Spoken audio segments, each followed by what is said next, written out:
Just back from IT Nation Secure 2025 and right outside of Orlando. It was a great event. Many vendors, many MSPs, just focused on security. The keynote kicked off and there was 4 people up on stage, a panel, and they were from different companies, not just ConnectWise. ConnectWise is trying to make this community, not just what they offer, but with others as well.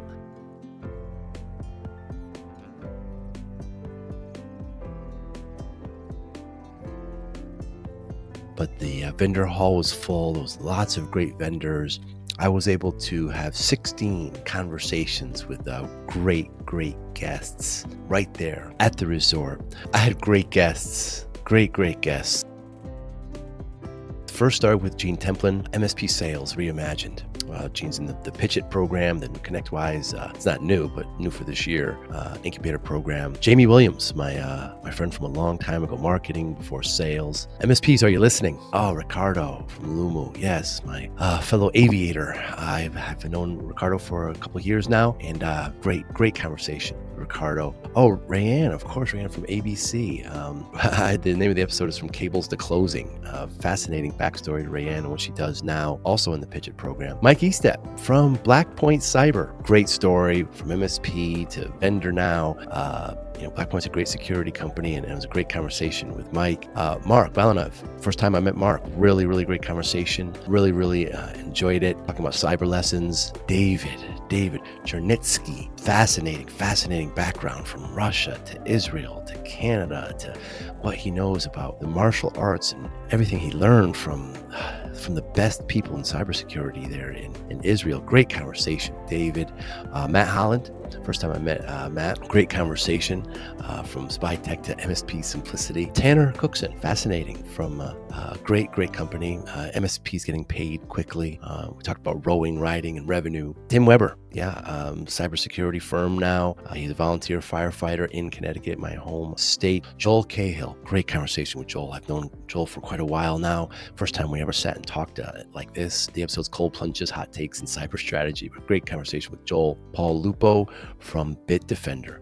Paul's been around for quite a while, and he has great stories and great insight on the great company that Bitdefender is. David Rasapor from ConnectWise, new CPO. Wonderful insights from David, his background in Iran, and David is just a true engineer. Ozzy Saeed from Compliance, he actually helped write the specs to CMMC. Fascinating conversation with Ozzy and the saltwater fish tanks as well, one of his great hobbies. Sarvash Rao, of course, I've known Sarvash for a couple of months now, really focusing on MSPs, helping those SMBs with his with the security platform. And of course, ended with Matthew Benazari. Great conversation about, started with climbing. He's a great climber, about cyber fires and MSP fortitude there at Arete, and great conversation. Thanks all for being part of this, and thanks everyone for listening and watching.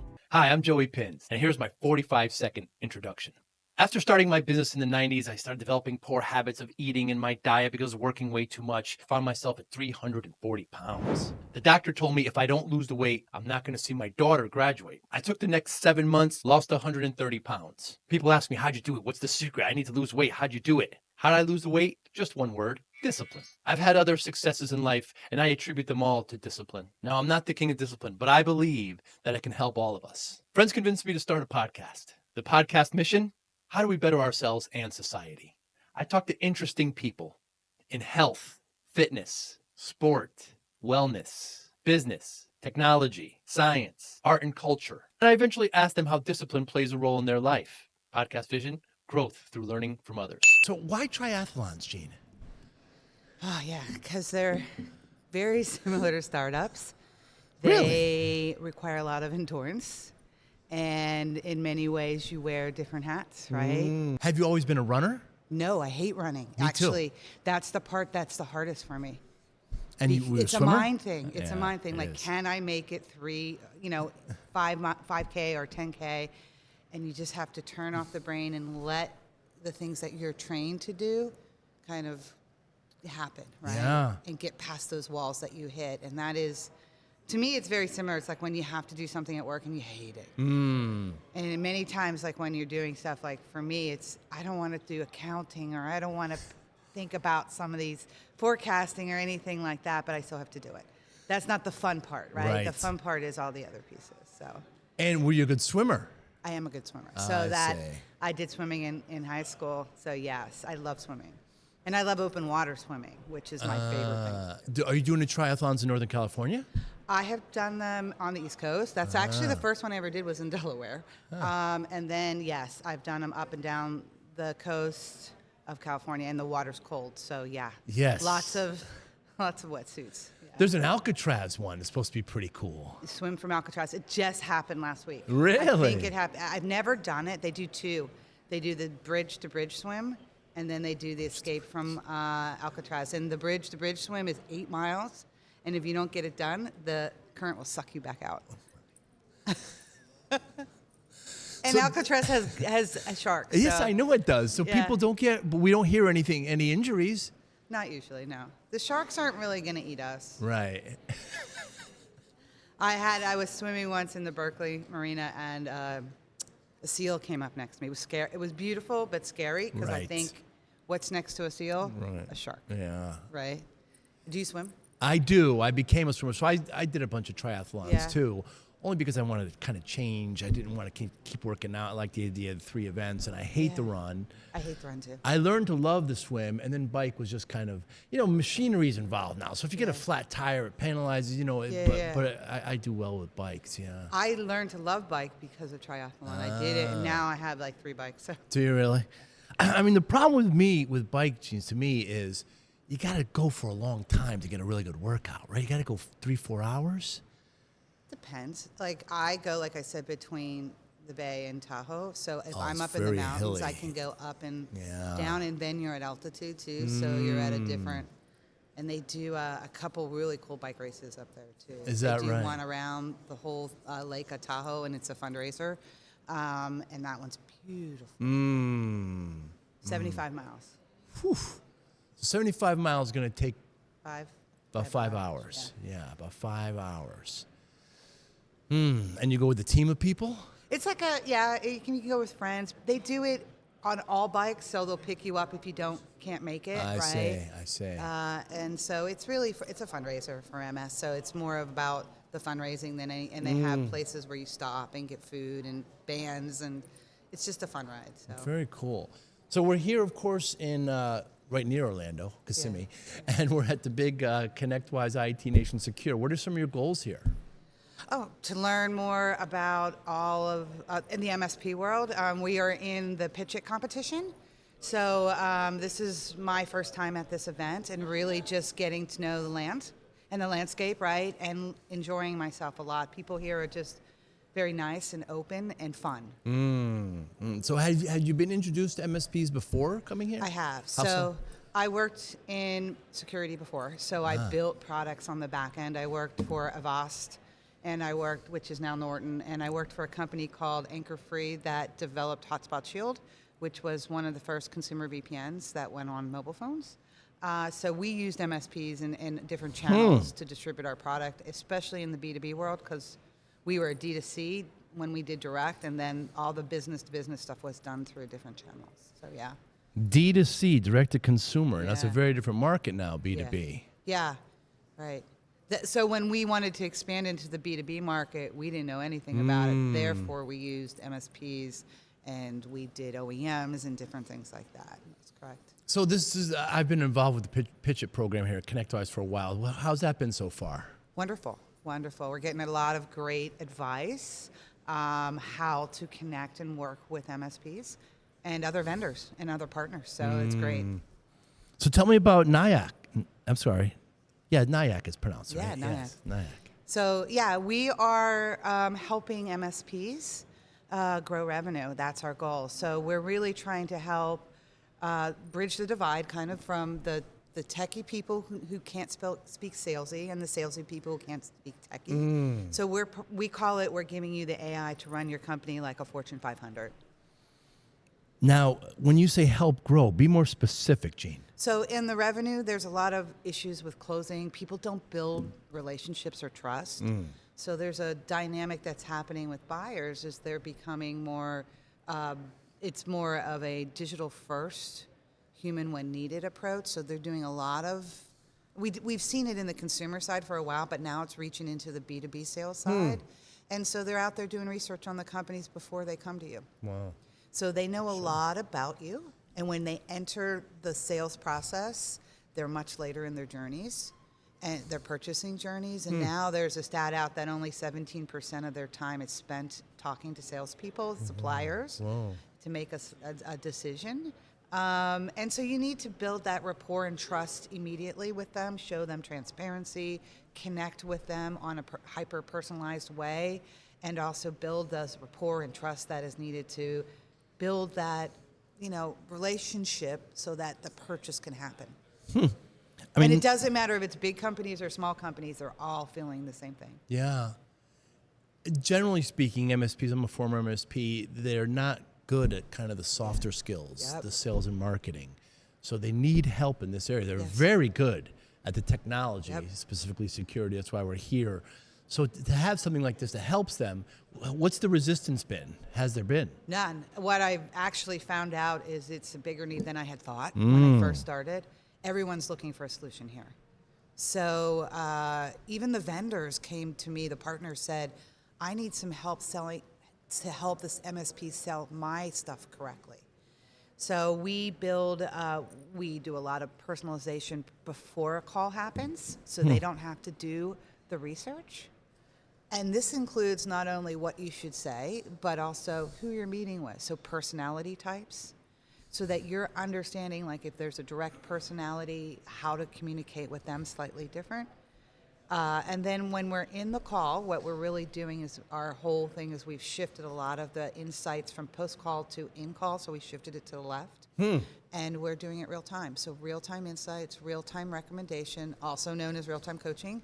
But so we have a panel that opens up live, and we can see how fast I'm talking, you're talking, and you can adjust your pace, and we give you hints to slow down, be more direct, and soon we'll be adding in a facial recognition expression technology that can say that person is confused, or you are showing them that you are confused.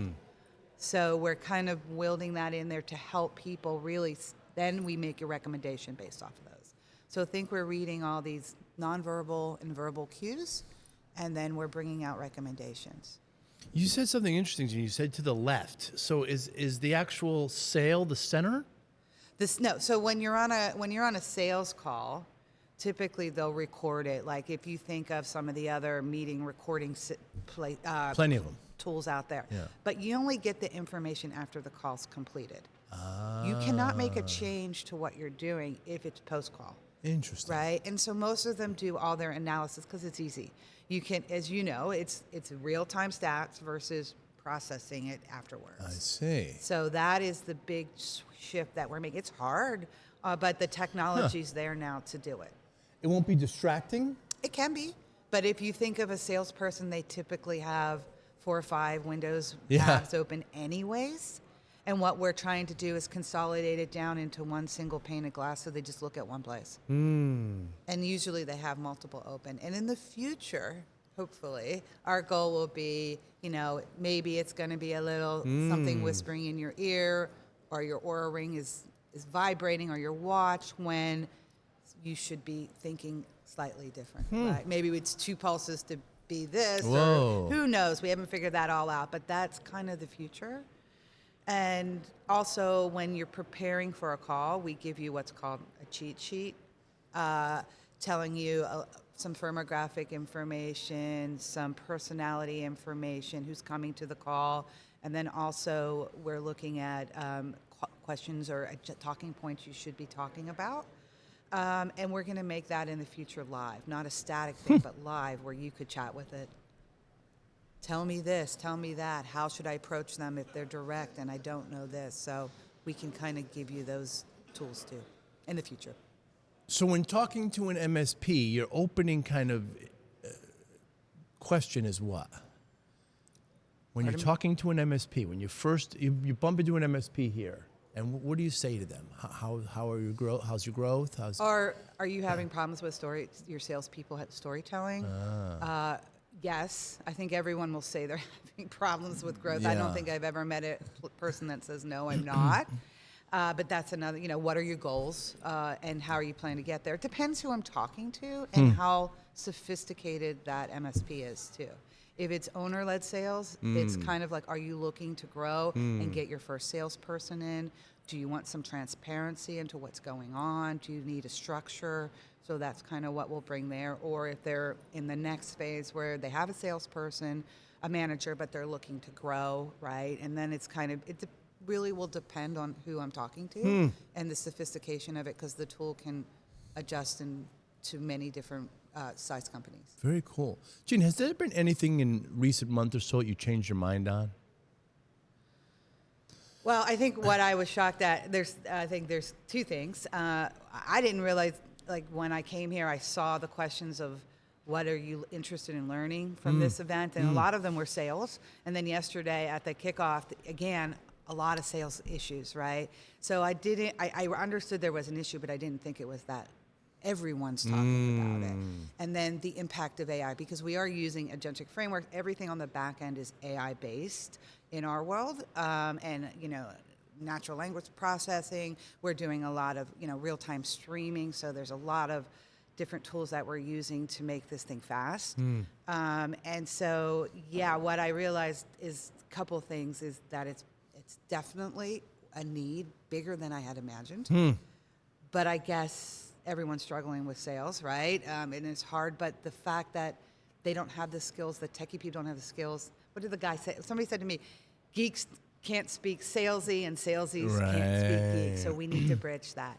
And then the other thing that I think since we started off, a startup from Silicon Valley, and our first 3 customers, our pilot customers, were MSPs. That's kind of how we got involved. One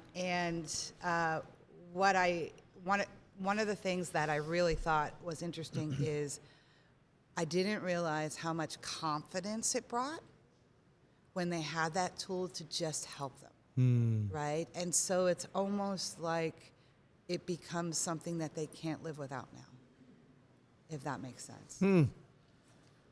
Just having that peace of mind that something's there to help you. It's been pretty consistent over the last 5 or 6 years. When I ask MSPs what keep them up at night, first they say security. They're worried about their clients getting hacked, because then they're going to get fired by their client and they're, fixed price. Next is just generally human capital. If my big tech leaves, how am I going to replace them? How am I going to get new? And then third is just growth. PE has poured so much money into this community. Their friends are selling their MSPs. How am I going to grow? So it seems like your tool helps in more than one area. So the first MSP we got involved with was acquired, and they're doing a roll-up strategy. So we're aware of all that, right? And understanding that PE is very big play here. And of course, I would love to, if there's any PEs out there, come talk to us, because our tool can also give a little transparency into them, right, on the other side, to say what's actually really happening. Do they have, because we give a structure, right? And we give that framework that PEs are looking to put in place in all these MSPs so that they can scale. You need some operational pieces that need, even IT Nation talks about it in their modes, right? What mode are you in? So when we're thinking about how sophisticated they are, that is really important to grow, right? You can't grow with all the contacts in your head, right? You have to have a strategy. The referrals run out at a certain point. Jean, so I started my MSP back in the 90s, and I was working way too hard. And I'm sitting in front of I'm putting my health in the back seat. I'm sitting in front of the doctor. She tells me that I'm 340 pounds. And if I don't lose this weight, I'm not going to see my daughter graduate. My daughter was just born. Spent the next 6-7 months, lost about 120 pounds, kept it off. You can't look at it as a finishing line, right? This is when I started doing triathlons, by the way. And people ask me, what's your secret? And there's no secret. Discipline. That's how I did it. I got focus, willpower. How does discipline play a role in your life, Jean? Same. First of all, congratulations. That's hard to do. And changing your life. So it's again, that's why I do triathlons. It's like this discipline you have to have, right? And being a founder and the CEO, it's hard, right? Because you're wearing a lot of different hats. And for us, we really want to keep our eye, to me, I'm a hardcore product person. and I love to deliver beautiful products to my customers, right? So to me, satisfying the customer is super important. So I stay very close and listen. And of course, I also look at all the latest and greatest technologies, right? We're always testing them out. And within our company, we're not only an AI, we use AI to produce a product for our customers, but we also use it internally because we want to be able to scale without working so hard, but you still have to work a lot, but with less people. How can you scale a corporation now or a company with less people using AI? So we're always looking at tools from every part of the organization. Yeah, that staying lean is real important Yeah. because it's easy to kind of implode, start hiring, and then Yep. And they just said, Sam Altman said that they'll be the first unicorn with one person. So wow. it will be interesting. And a lot of the newer AI companies coming out doing different products, they're scaling to like 15, 20 million with 15 to 20 people. Amazing. Different KPIs, different ways to think about things. Right. How do you do that? How can you code faster? How can you make your operations leaner, right? And what tools should I be thinking about? It's important for MSPs too. Stay lean. Absolutely. Yeah. Yeah. So how do you do that? Yesterday I heard some problems on back end stuff, and how do you organize when in the kickoff? There's a lot of things you could do to know that problems are happening, and how could you aggregate data? Yeah, that's what the beauty of AI does. It can sort through a lot of data really quickly, right? What motivates you, Jean? What motivates me? Yeah. I think, again, to me, I'm a hardcore product person. I'm always trying to solve problems, right? And I love using technology to solve problems. So me and my team, we are a more senior group, and people ask why would they want to come and work on this. It's because it's an interesting problem to solve, right? We're always looking at how to solve harder problems with technology, and not just building the same thing over and over again, but how do we really solve something and make it better for people? And it's not the first time like I've done this. I've done, when I did the consumer VPN, we were the first consumer VPN in market. I did the first eye tracking software that came off of hardware into software. So it's always looking at, I'm not always like the follower, I'm the leader in many ways. And so, given that motivation, hardcore product solving problems with technology, how do you measure success? Two ways. I think you want, depends who you ask. It's revenue, of course, but it's also really happy customers. And how do you keep them happy, right? And then how do you keep thinking forward of what else can I help them do? So you get revenue because you have happy customers, right? And I think that holds true to anything. So to me, that's the most important. And sometimes you'll not always some people will do anything to do revenue, but I think you have to also have, especially in AI world, there has to be some kind of ethics around it, right? And responsibility. And I think hearing yesterday and the security stuff, be interesting to talk more about what questions you should ask when you're selecting AI vendors that use AI, right? What's important on the back end, right? And to know and ask if you're not used to building AI products and things like, is it a wrapper? Is it a true model? Does it have drift? Different things like this are questions and things we talk about all the time, but are not normal things that other people talk about, right? And where's my data stored? How long is it stored? What happens if there's a breach? How do I get all those questions should be started to be asked. Very cool, Jean. Well, I thank you for your time. Anybody who's interested in getting in touch with you, how can they get in touch with you? They can connect with me at LinkedIn, or they can email at Jean@NIAC, NAYAK.ai. And we'd love to talk to you. And Jean Templin, JeanTemplin in LinkedIn. Jean, I thank you so much for your time. Thank you. It's been a pleasure. Great pleasure. Thank you for listening and or viewing Joey Pinz Discipline Conversations. Please share this episode with one or two of your friends who you think may benefit from the episode. Our website, www shop.joeypinz.com. There you'll find lots of resources and you could join our mailing list. Please follow us on all our social media, Instagram, Twitter, and Facebook. Podcast information, the video version of our podcast is on YouTube. Please subscribe. Audio is on all major podcasting platforms. Please follow them. And if you like it, please consider giving 5-star rating. Would really appreciate that. Thank you again for listening or watching Joey Pinz Discipline Conversations.